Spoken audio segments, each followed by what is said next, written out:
Assalamualaikum. Jangan lupa like, comment, and subscribe. Bye.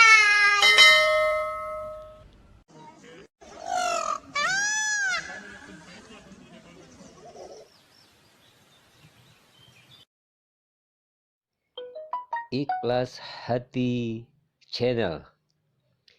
Ikhlas mencari ilmu agama. Ikhlas dalam beribadah. Semoga mendapat ridho dan rahmat dari Allah Subhanahu wa Ta'ala. Amin ya Rabbal Alamin.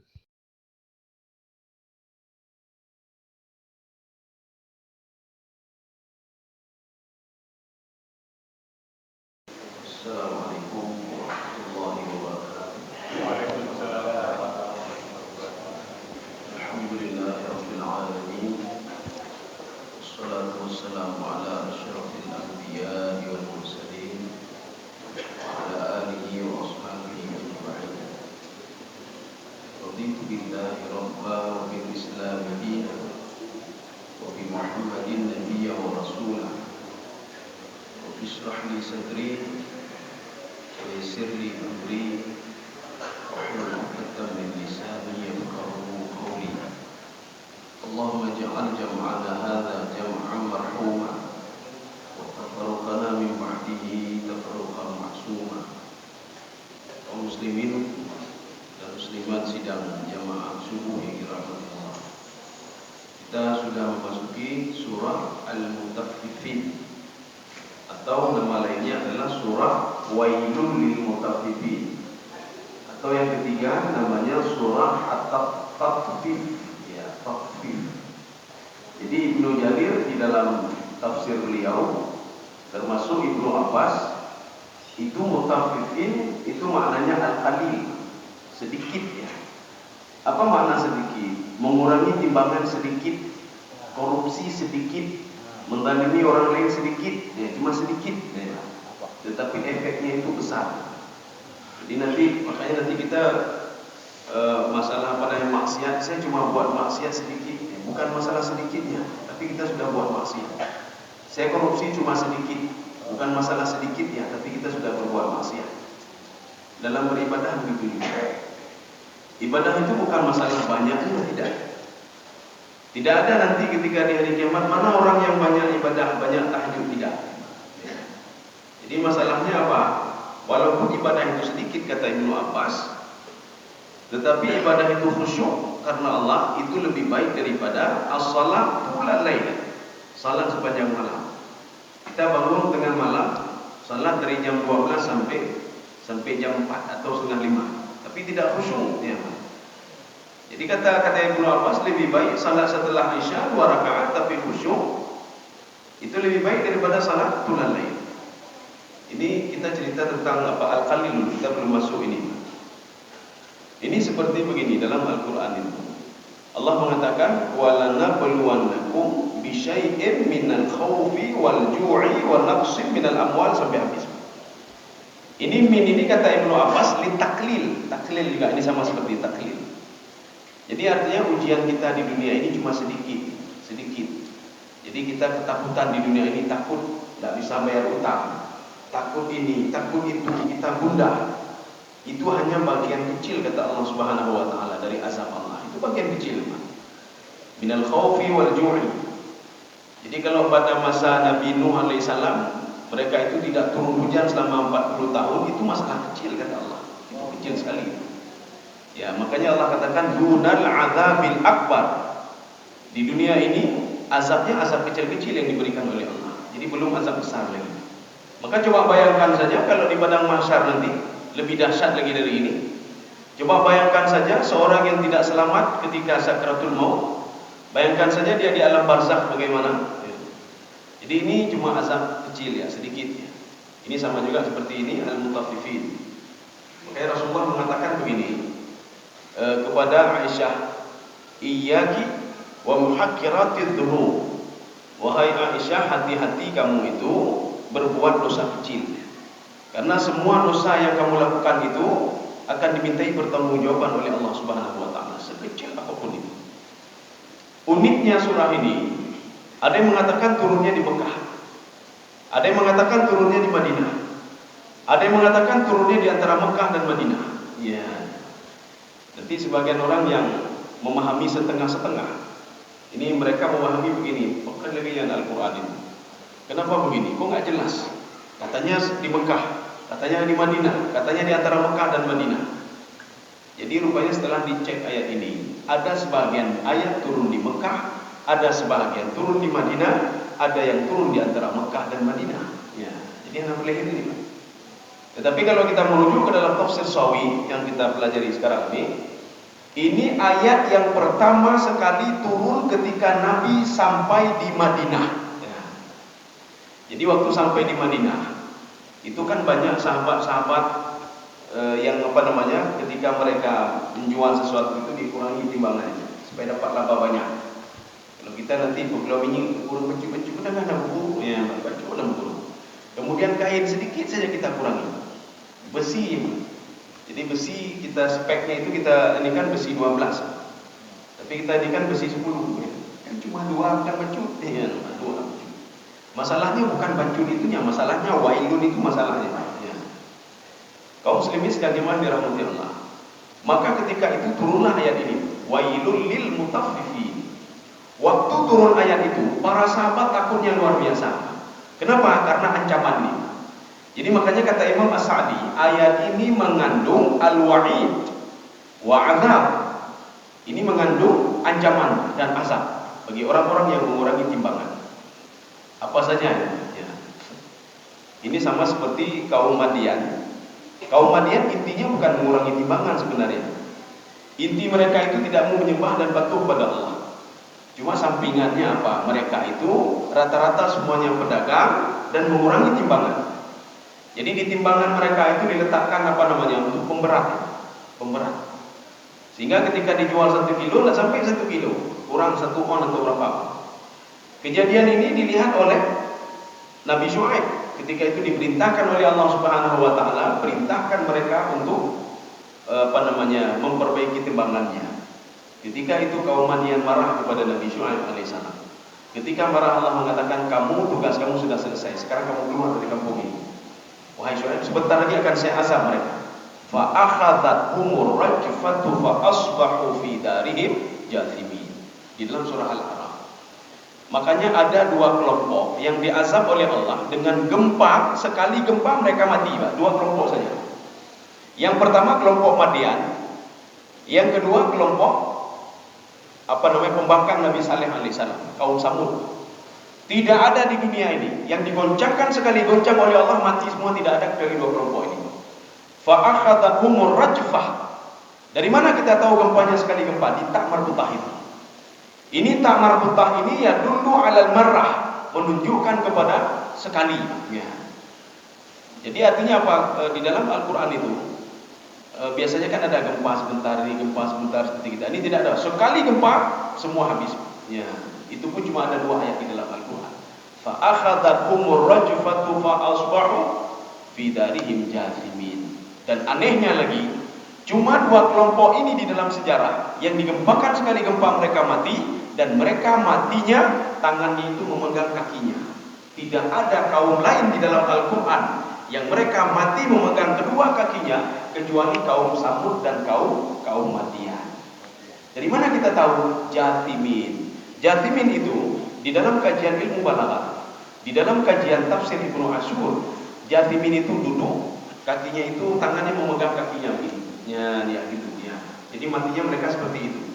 Ada yang mengatakan karena ketakutan ketika diazab oleh Allah Subhanahu wa taala. Jadi artinya jangan sampai kita seperti itu.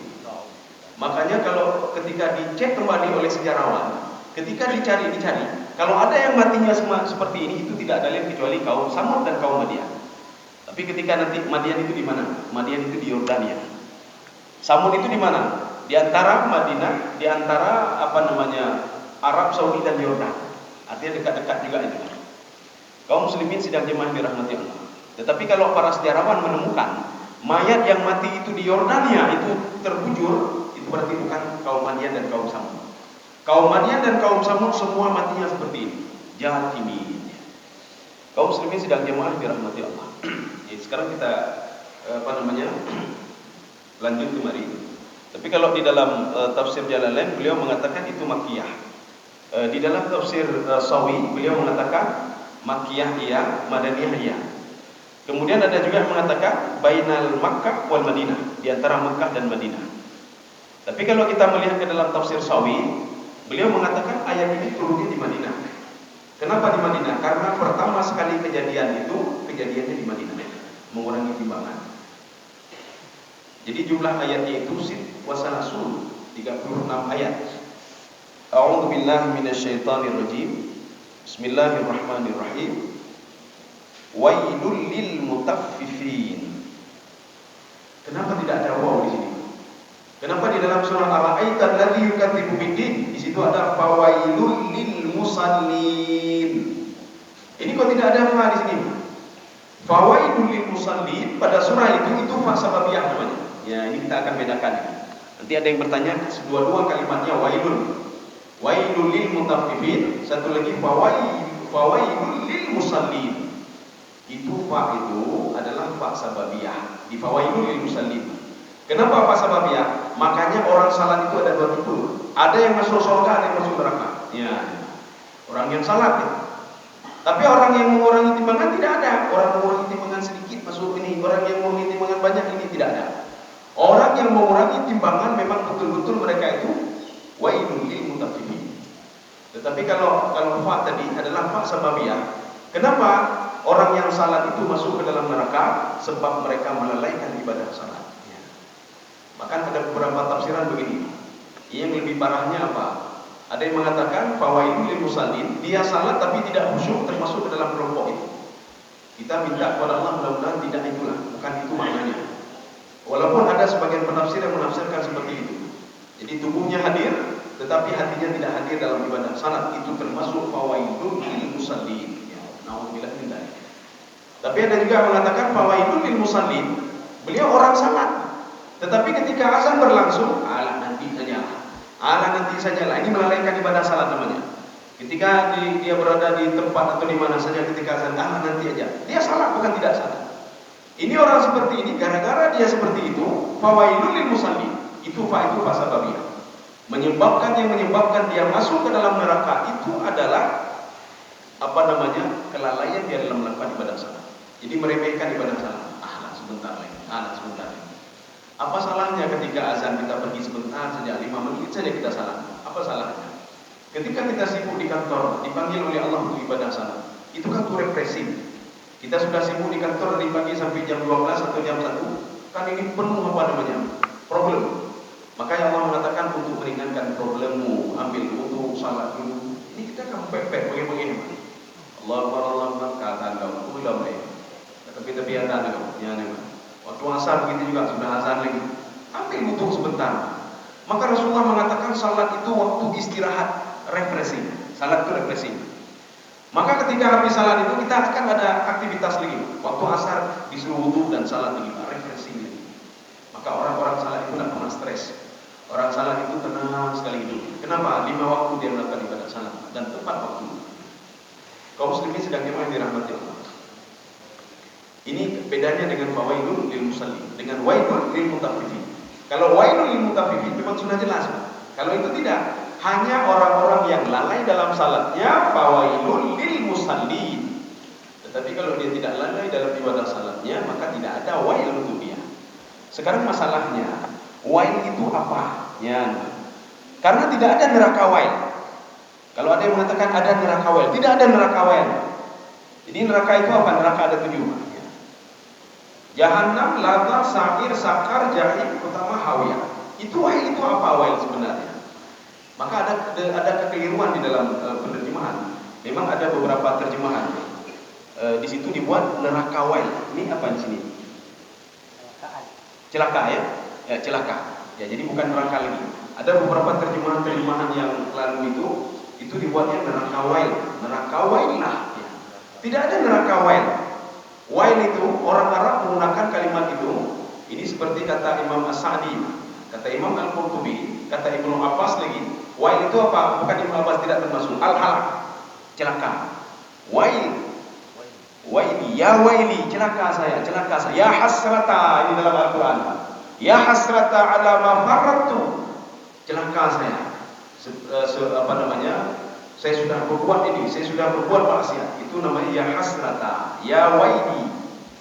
Ini wail ini dalam tafsir Ibnu Abbas itu ada sebuah lembah di neraka jahanam. Maka lembah itu namanya wail namanya. Ya, bukan nama neraka tidak. Jadi kalau kita masuk ke dalam jahanam, jahanam itu kan ada 70.000 pintu. Di dalam 70.000 pintu itu dibuka lagi satu pintu, ada 70.000 pintu lagi. Dibuka satu pintu, ada 70.000 pintu lagi. Di setiap neraka jahanam itu ada lembah-lembah. Lembah itulah wail namanya. Jadi makanya apa?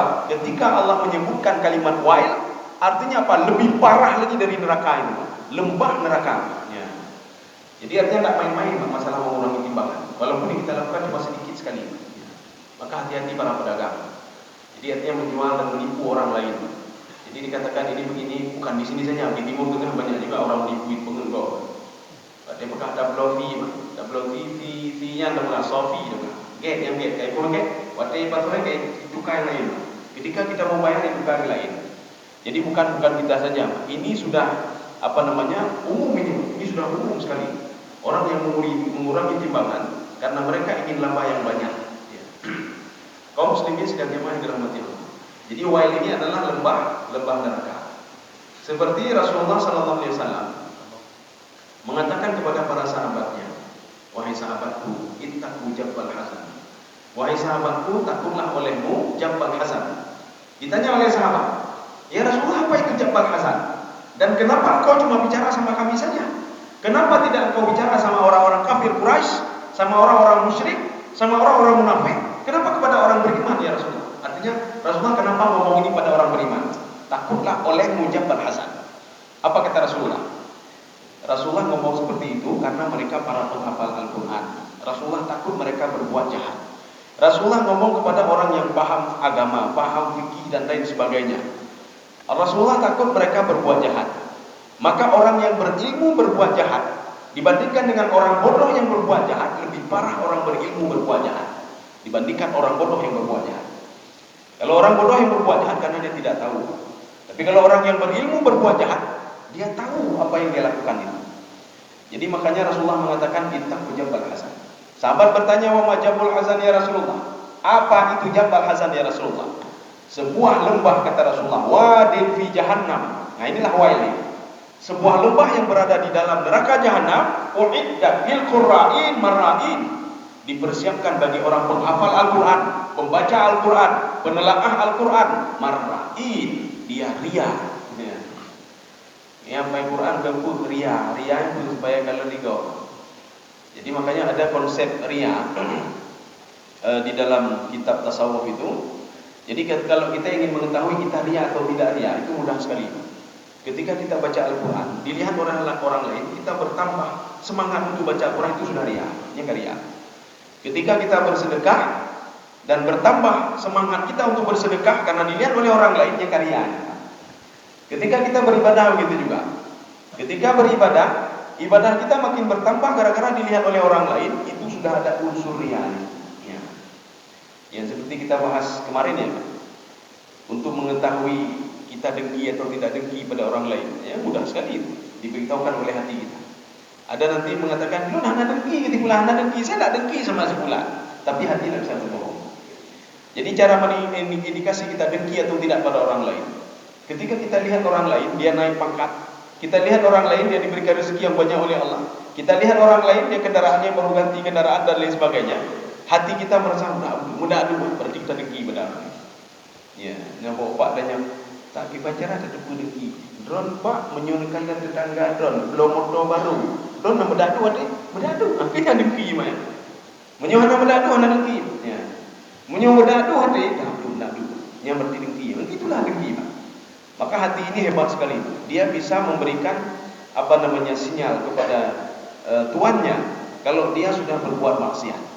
Dia bisa memberikan sinyal kepada tuannya kalau dia sudah khusyuk dalam beribadah. Makanya ketika kita dipanggil nanti, mudah-mudahan kita dipanggil seperti ini oleh Allah Subhanahu wa taala dan oleh malaikat.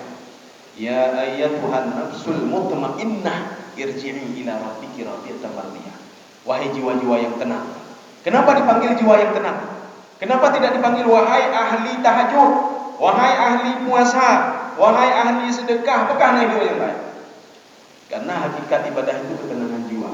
Ya. Banyak orang bersedekah tapi nak tenang jiwanya. Banyak orang tahajud tapi nak tenang jiwanya. Artinya apa? Dia walaupun sudah tahajud, hakikat ibadah itu belum dia ketemukan. Belum dia temukan hakikat ibadah itu. Sehingga dia ibadah terus. Kok ibadah aja. Orang lain puasa, dia puasa juga. Ya. Maka hakikat itu, kita kan hakikatnya kita cari. Untuk apa kita puasa? Hakikatnya apa? Ketenangan jiwa. Ini kalau kita puasa jiwa masih tidak tenang, masih dengki sama orang lain, berarti puasa kemarin itu sia-sia saja kita. Ya. Kita belum mendapatkan hakikat ibadah. Berarti masih mulung ini, masih ngomongin orang lain, masih lihat maksiatnya. Artinya apa? Salat kita itu tidak memberikan pengaruh sama sekali bagi kita. Kita belum tahu hakikatnya, hakikat ibadah. Hakikat semua ibadah itu ketenangan jiwa. Maka yang dipanggil oleh malaikat, dipanggil oleh Allah, ya ayyatuhan nafsul mutmainnah, wahai jiwa-jiwa yang tenang. Bukan wahai orang yang salat, wahai yang puasa, yang banyak zakat, tidak. Kaum muslimin sedang jemaah yang dirahmati Allah. Wailul lil mutaffifin. Ya. Jadi mutaffifin itu berasal dari kalimat takfif atau taffa yatuffu. Ini makna taffa al-qalil. Dia mengambil laba cuma sedikit saja. Ya. Yang menyatakan yang baru Mekah di Bandung, anak baju lucu lebar bukan baju lebabnya baju ya nih. Jadi artinya apa? Dalam jual beli itu kan memang begini, Pak. Enggak perlu kita kasih tahu sama ini. Nyo modal lo dulu, sempat kita bohongnya kita sudah pengengnya nih, Pak. Nyo kedron untuk Bapak ambillah 200 ini. Modal saya itu 200.000 ini ambil hana laba lucu. Padahal dia beli 150, ya. 50.000 dia ambil laba. Jadi pengengnya. Supaya tidak bohong, bilang saja mau beli atau enggak. Jadi jangan bilang ini modal saya begini, kalau beli segini maka akan rugi saya. Jadi artinya kalau kita betul-betul membohongi dia, sudah berapa kali kita bohong? Kita bohong dengan ucapan kita, dan kita juga mengambil untung tadi, mengambil untung, atau kita mengurangi timbangan. Ini namanya mutaffifin. Walaupun sedikit, tapi azabnya luar biasa. Bukan neraka lagi, tapi wail, lembah yang berada di dalam neraka. Ini karena ayat ini turun kepada sahabat Rasulullah, itu yang berada di Madinah. Bagaimana sifat penjual itu? Mereka itu alladzina idza talu 'alan nasi yastawfun. Ini saya tidak tahu bagaimana di dalam terjemahan. Coba dibaca sebentar. Kita akan sesuaikan dengan tafsir nanti. Orang-orang yang apabila menerima takaran dari orang lain, mereka minta dicukupkan. Ya, di surat ini sudah ma'ruf ini. Jadi ala di sini itu maknanya min. Makanya dalam Al-Qur'an kita nanti bisa, kalau ada di dalam kitab Balaghatul Quran. Balaghatul Quran itu artinya apa? Gaya bahasa, uslub dalam Al-Quran. Walaupun menggunakan kalimat ala itu di atas, tetapi maknanya min. Min itu apa? Ketika dia beli sesuatu dari orang lain, takarannya harus pas. Kalau dia beli sesuatu, jadi ada blok kan? Ayo kurang mentang. Ya namanya.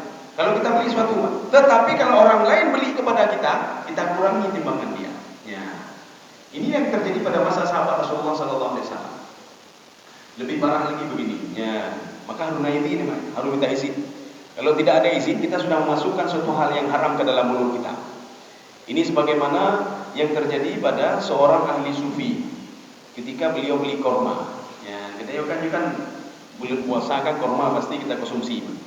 Ketika dia beli korma, tolong timbang korma 1 kilo. Ketika ditimbang 1 kilo, dia tidak tahu, dia pikir itu korma dia, Pak. Kormanya rupanya jatuh ke atas timbangan, Pak. Dari plastik keluar timbangan.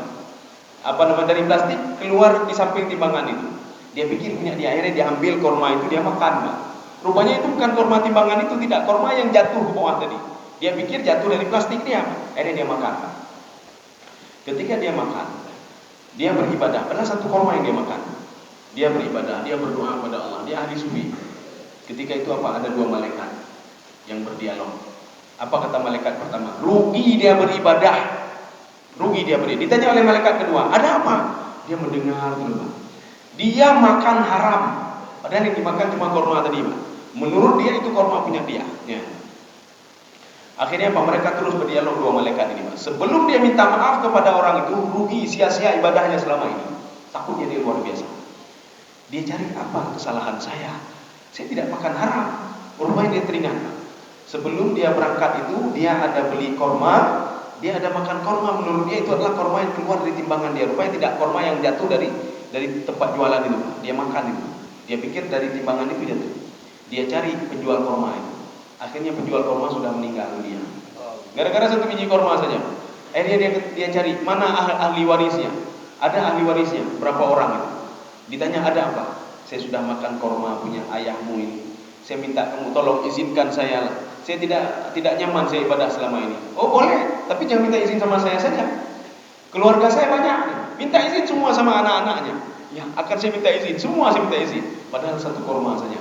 Dia minta izin, tolong izinkan saya, izinkan. Datang lagi ke anak saya izinkan saya makan korma waktu ayah kamu jual itu, saya ambil satu kormanya dengan tidak sengaja. Saya izinkan. Setelah itu baru enak ibadah. Ketika dia salat, apa kata malaikat? Ini baru diterima ibadahnya oleh Allah. Ini gara-gara satu korma. Kita ini tak perlu kacang kan? Kacang. Padahal kacang tiap 5 ribu ratha. Mengapa? Yang ratha kan 2 on pada yang ditimbang tiap ni pak. Orang jualan itu mah menyona urung lagi yo 2 rot karo gol. Ya mak. Yang pura-pura kan binaji. Ratha aja, ratha. Yo di mana? Ratha kata bok. Yo ratha setengah kilo ratha. Tang mangat namanya. Urung makan matai kagak juga kepalonya urung yang bercelaka dunia. Ya, jadi sampai ke situ Islam melihat bagaimana muamalah kita. Bagaimana kita itu apakah mengurangi timbangan atau tidak. Sampai ke situ. Ya. Kaum muslimin sedang jemaah dirahmati Allah. Maka tidak ada cara lain kalau kita ambil haram, makan punya orang lain. Karena amanah itu ada 2. Di dalam tafsir Ibnu Abbas, beliau mengatakan amanah itu 2. Yang pertama amanah dengan Allah. Bagaimana amanah dengan Allah? Kita salat itu amanah. Kalau kita meninggalkan salat pada masa lalu, tidak ada cara lain, harus kita qada salat kita itu. Ya, kita berhutang sama Allah Subhanahu wa taala. Tidak ada cara lain. Tidak ada cara tidak ada cara lain. 4 mazhab mereka sepakat. Kita bisa melihat di dalam fikih madzhabul arba'ah. Kita bisa melihat di dalam fikih fikih Islami wa adilatuh. Bisa lihat fikih Syafi'i, bisa lihat fikih Maliki, bisa melihat fikih Hambali. Semua ulama mazhab 4 itu sepakat. Orang yang tinggal salat itu wajib qada salatnya. Fa alaihil qada kata Imam Asy-Syafi'i. Itu kalau kita meninggalkan amanah itu. Oh dulu pernah tinggal salat bagaimana? Makanya bagaimana cara qadanya? Ini contoh salat subuh. Habis salat subuh maka salat lagi 2 rakaat. Kita ingat saja, ini saya tinggal salat 2 tahun. Maka selama 2 tahun, setelah habis selesai salat ulangi lagi. Untuk apa? Mengqada salat yang tinggal dulu. Jadi tidak main-main masalah salat itu. Satu. Yang kedua, amanah bersama manusia. Apa itu? Kita hutang sama dia. Hati-hati bagi orang-orang yang berhutang. Ya.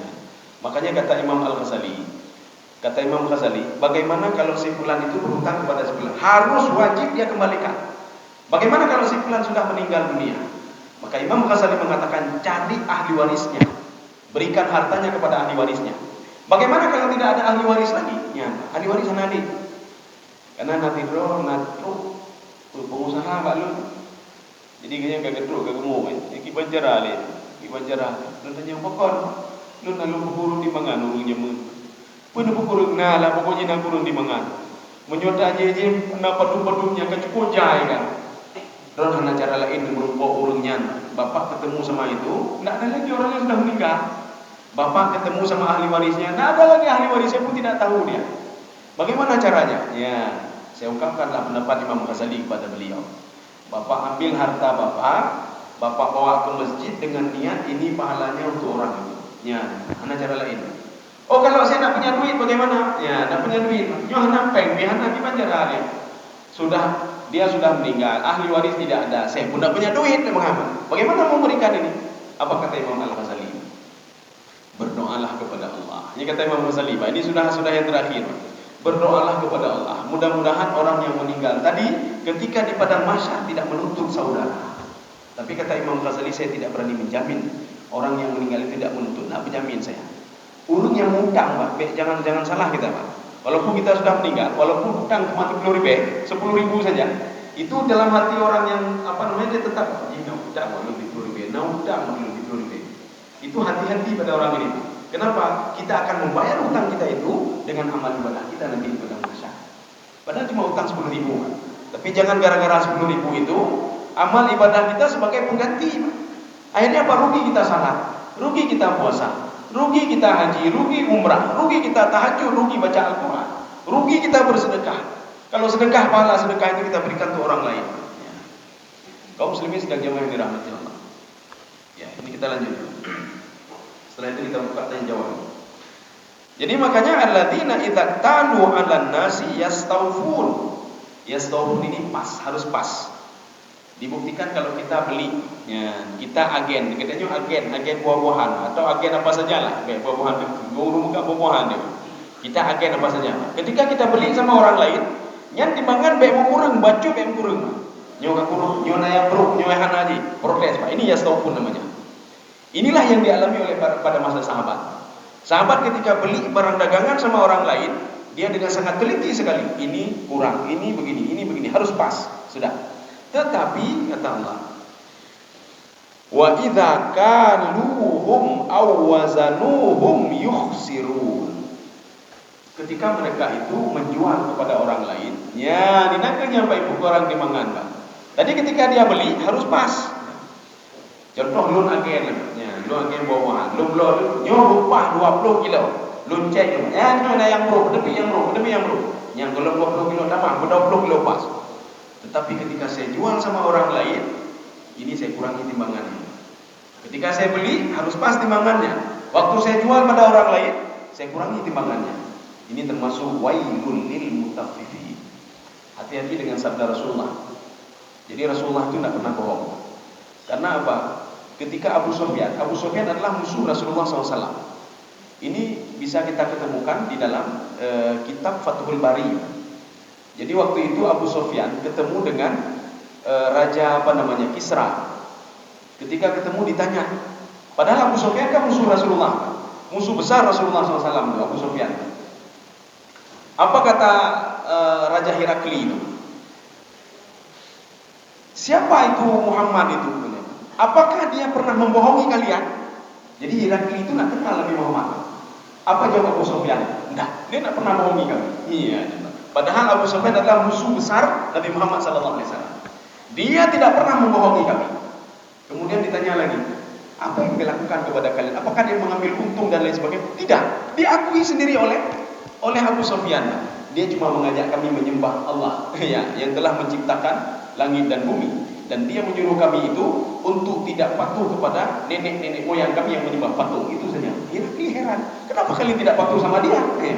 Padahal dia tidak pernah berbohong. Sekalipun Rasulullah tidak pernah berbohong. Ya. Jadi mustahil Rasulullah SAW dalam hadisnya itu beliau berbohong, mustahil. Dan ini termasuk juga hadis sahih. Ini hadis sahih. Karena hadis itu kan ada tingkatan-tingkatannya.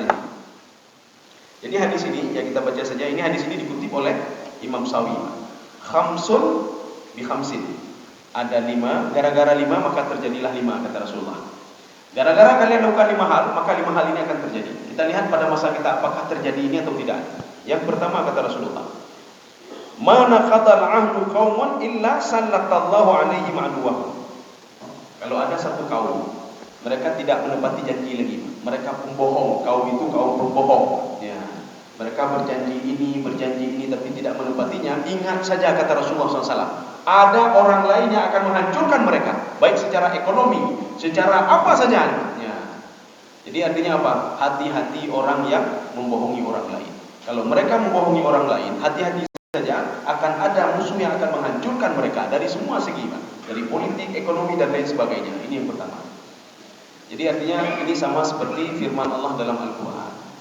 Jadi Allah mengatakan apa? Azab itu tidak pernah saya turunkan. Kecuali apa? Kecuali 2 hal. Yang pertama, mereka berbuat zalim. Ya. Tidak ada azab turun kalau orang tidak berbuat zalim. Tidak ada.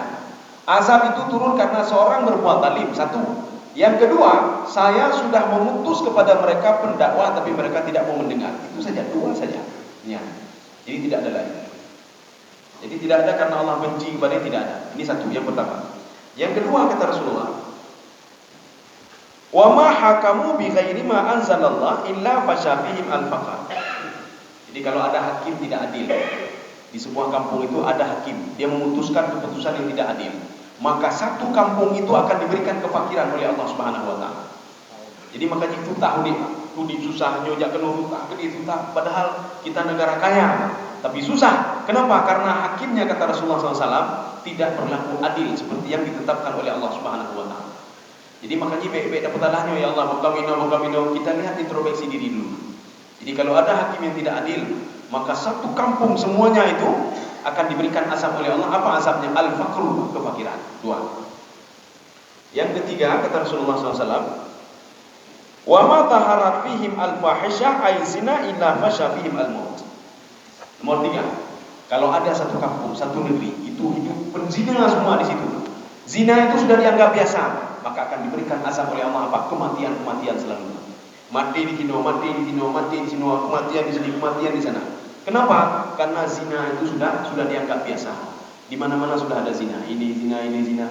Makanya begini, ketika Allah mengazab satu kaum, kita jangan nanti ya Allah, lu kan lu kemayang, lu pegaknya, bukan kemana anti karena orang di samping kita itu berbuat maksiat dan kita tidak mencegahnya. Ini sama seperti yang diceritakan di dalam kitabnya Imam Al-Ghazali. Pada suatu hari ada Bani Israel. Ya, Bani Israel ini dia seorang pemuda Bani Israel, dia berbuat maksiat. Maksiat selalu dia lakukan. Penduduk kampung sudah resah. Bagaimana resahnya? Kalau seandainya pemuda ini berbuat maksiat, ketika Allah akan mengazab, bukan pemuda itu saja diazab, tapi seluruh kampung diazab. Penduduk kampung tidak berani macam-macam sama pemuda ini. Tidak berani dia melarang pemuda ini. Kenapa? Karena pemuda itu kuat sekali. Tapi dia terus berbuat maksiat. Akhirnya mereka berdoa kepada Allah. Ya Allah, kirimkan seorang nabi kepada kami, ya Allah. Untuk apa? Untuk mengeluarkan pemuda ini dari kampung ini. Jangan sampai nanti ketika engkau turunkan azab kepada kami, akhirnya kepada dia, kami kena azab. Akhirnya diutuslah Nabi Musa kepada mereka. Ketika Nabi Musa datang kepada mereka, Nabi Musa kan kuatnya luar biasa. Cukup dengar Nabi Musa yang main. Bahkan di dalam riwayat itu, dalam Al-Quran itu disebutkan faqata alaihi. Ketika ada suku Kipti dan suku Bani Israel itu berkelahi, Nabi Musa memegang badan suku Kipti, langsung dia pukul. Sekali pukul itu faqata alaihi, mati. Begitu kuatnya Nabi Musa alaihissalam. Maka pemuda tadi ketika melihat Nabi Musa sangat kuat sekali, dia pegang tangannya dan dibawa keluar. Pemuda itu pasrah saja. Ya sudahlah, dia tarik oleh Nabi Musa. Ketika itu apa? Allah berfirman kepada Nabi Musa alaihissalam, wahai Musa, keluarkan pemuda ini, saya akan mengazab dia. Akhirnya pemuda ini dikeluarkan oleh Nabi Musa alaihissalam ke sebuah ada pohon-pohon di situ, seperti kalau kita hutan, ya. Tapi di Arab itu jarang ada hutan. Jadi yang maksud hutan di sini apa? Ada pohon-pohon kayu di situ. Ketika itu ditinggalkan pemuda ini di situ. Apa kata Allah? Jangan kamu tinggalkan di situ. Kalau saya azab dia nanti, pohon-pohon akan mati juga. Cari tempat yang tidak ada makhluk lain. Nabi Musa berpikir, di mana ini? Akhirnya dibawalah pemuda ini ke padang pasir. Artinya ketika diazab nanti tidak ada makhluk lain di situ. Diletakkan di padang pasir. Rupanya pemuda ini ketika sampai di padang pasir itu, dia berteriak dia berdoa kepada Allah, dia bertobat kepada Allah. Ya Allah, sebelum kau azab saya, ya Allah, tolong pertemukan saya dengan orang tua saya. Saya ingin minta maaf sama orang tua saya. Pertemukan saya sama orang kampung, ya Allah. Saya ingin minta maaf sama orang kampung itu, ya Allah. Dan saya juga minta maaf sama engkau, ya Allah. Tidak saya ulangi lagi, ya Allah. Ketika itu pemuda ini tidak jadi diazab, ya. Dia meninggal dunia di situ. Ketika itu Allah Subhanahu wa taala mengatakan kepada Nabi Musa, wahai Musa, tolong kau ambil auliaku sebentar. Ya, aulia ya Allah. Ketika itu Nabi Musa mencari mana aulia Allah itu. Ya Allah, tidak ada aulia kamu di sini, ya Allah. Yang ada cuma pembuat dosa itu, ya Allah. Tidak, wahai Musa. Dia sudah menjadi auliaku, ya Musa. Kenapa aulia dia, ya Allah? Dulu kan kau akan menghancurkan dia. Dulu iya, tapi dia sudah bertobat, ya Musa. Ya, Pak. Ketika saya akan mengazab dia terus berteriak dan minta maaf kepada saya, ya Musa. Dan saya maafkan dia. Dan dia menjadi waliku, wahai Musa. Ya, kaum muslimin sedang jamaah dirahmati Allah. Ini artinya apa? Ketika Allah ingin mengazab seseorang itu, orang-orang lain kena semuanya.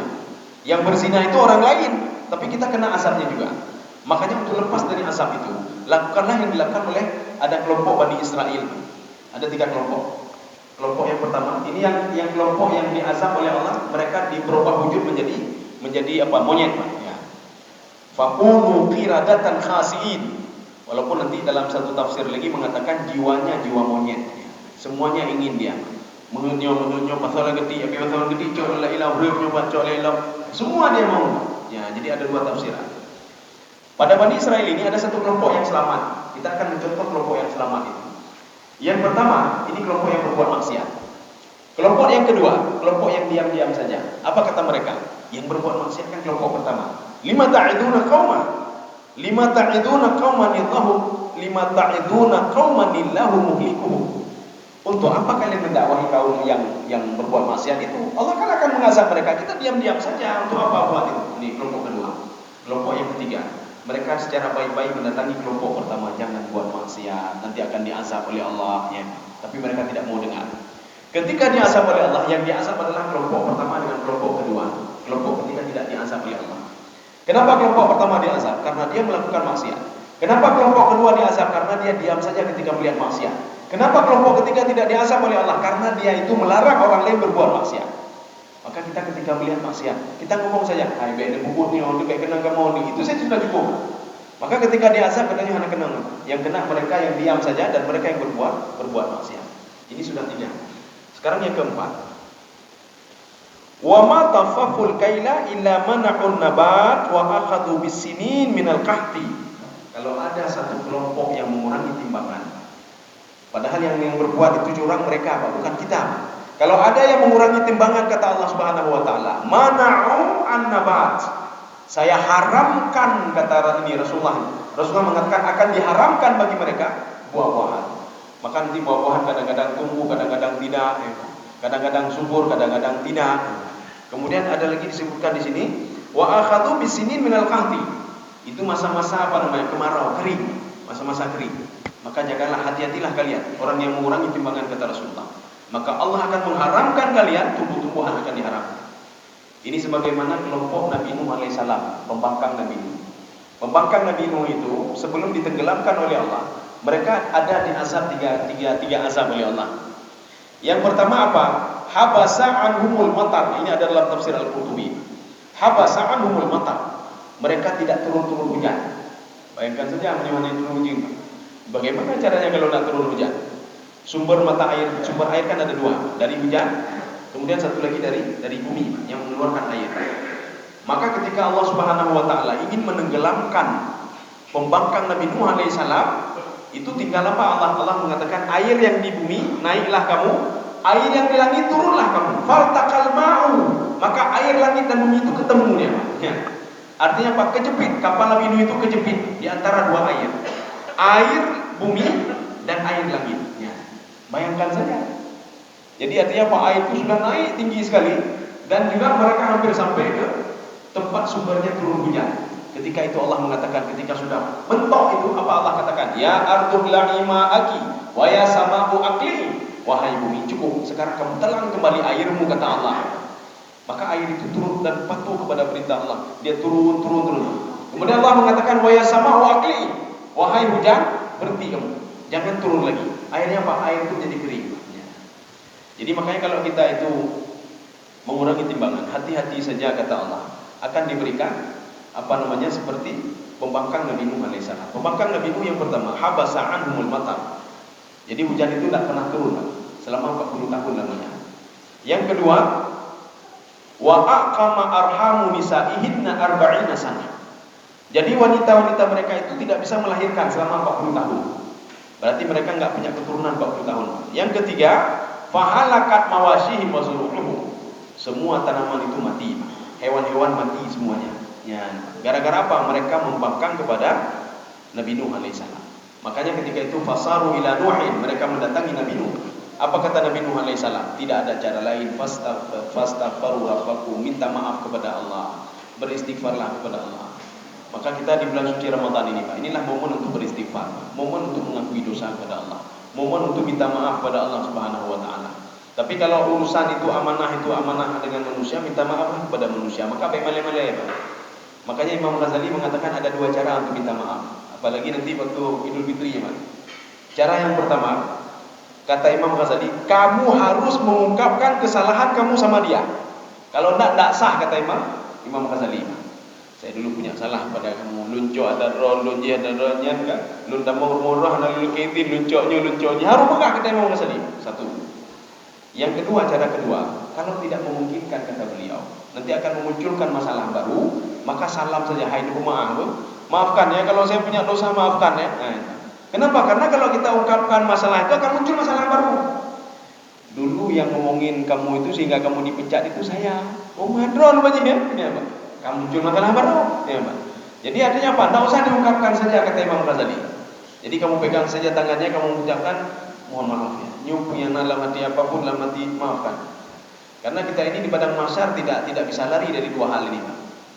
Ketika kita ini bermasalah dengan Allah, ketika bermasalah dengan makhluk. Dengan Allah kita bisa bertaubat kepada Allah. Tapi dengan makhluk tidak ada cara lain kita minta maaf. Sampai hutang sekecil apapun harus minta maaf pada makhluk itu. Sekarang kita baca yang terakhir ini. Wa ma mana'u zakah illa habasa anhumul qatar. Kalau ada orang tidak bayar zakat, maka hujan tidak akan diturunkan oleh Allah Subhanahu wa taala. Ya. Jadi makanya ketika nanti umah ada hujan itu, nya tanya ni orang kaya kali bayar zakat tak? Ya. Orang kaya ada yang. Di dalam Al-Qur'an itu jelas apa kata Allah. Kalau kami ingin menghancurkan satu kampung, mudah sekali kata Allah. Amarna mutrafiha fa fasaqu fiha fa haqqa 'alaihi al-qaul fadammarnaha tadmira. Kalau kami ingin menghancurkan satu kampung, satu kelompok, mudah sekali kata Allah. Saya menyuruh orang-orang kaya di kampung itu untuk membayar zakat, tapi mereka tidak mau bayar zakat, maka gara-gara beliau sendiri kampung itu saya hancurkan semuanya kata Allah Subhanahu wa taala. Saya berikan bala semua kampung itu. Maka menyukai tren bala dia tak orang kaya ada jam.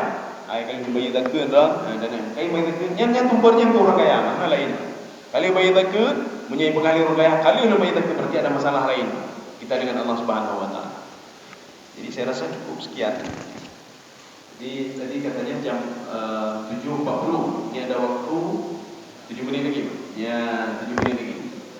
Nah, jadi kalau ingin bertanya kami persilakan. Insyaallah besok kita lanjutkan apa ini? Ala yadhunnu ulaika. Ayat berapa ini?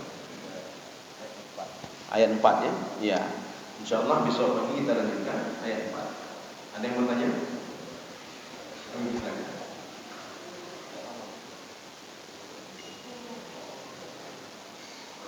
Ya. Waalaikumsalam.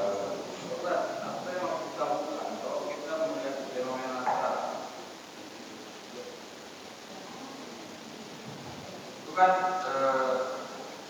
di sekitar kita lihat banyak penjual minyak ketengan. Iya. Kalau kita bicara soal ayat surat ini kan masalah penyelewengan. Iya. Tidak peduli penyelewengan untuk apapun. Sementara ini kan dilema. Sementara surat ini tidak fawaid, Iya. tapi waid. Iya. Sementara kalau kita beli minyak, kita bilang beli minyak Amerika, uang kembalinya jelas. Iya. Tapi kalau kita beli 10.000, anggarannya tidak jelas. Iya. Itu bagaimana kita menghalalkan itu, Pak? Menghalalkan transaksi itu kan tidak terjadi halal. Iya. Yang kedua, bagaimana dengan transaksi pada saat jual beli emas? Iya. Pada saat kita beli emas, ada ongkos jual. Iya. Pada saat kita jual, potong ongkos jual lagi. Oke, itu bentuk penyelewengan juga. Oh iya, iya, iya. Ini yang pertama, saya juga salut ada seorang penjual minyak itu. Ketika saya beli minyak, apa kata dia? Nyo ne pemaah bu, munyo kurang ne pemaah bu. Ya. Saya heran juga nggak ada orang jual minyak seperti itu. Jadi kata dia, ini satu botol 10.000, tapi saya minta maaf, lebih kurang saya minta maaf ya. Mungkin ada silap saya, maksudnya saya minta maaf. Halalkan ya, katanya. Saya halalkan. Ya. Ini sama seperti begini. Ada sahabat dapat daging dari orang yang tidak jelas. Kalau dapat daging dari tidak jelas, kita kan tidak tahu, Pak, ini bagaimana disembelihnya, ini bagaimana ini. Akhirnya mereka mendatangi Rasulullah, ya Rasulullah, kita beli daging dari ya Rasulullah, tidak tahu bagaimana disembelih ya Rasulullah. Apa kata Rasulullah? Ucapkanlah bismillah pada daging itu, kata Rasulullah. Bismillahirrahmanirrahim. Kemudian makanlah daging. Jadi jangan terbayang-bayangkan Pak, di bulan. Jadi anak-anak berduit, mayang dan terpudas ya. Ketika belum ada kami nanti Pak, itu mayang dan terpudas aja. Karena kita tidak lihat langsung, Pak.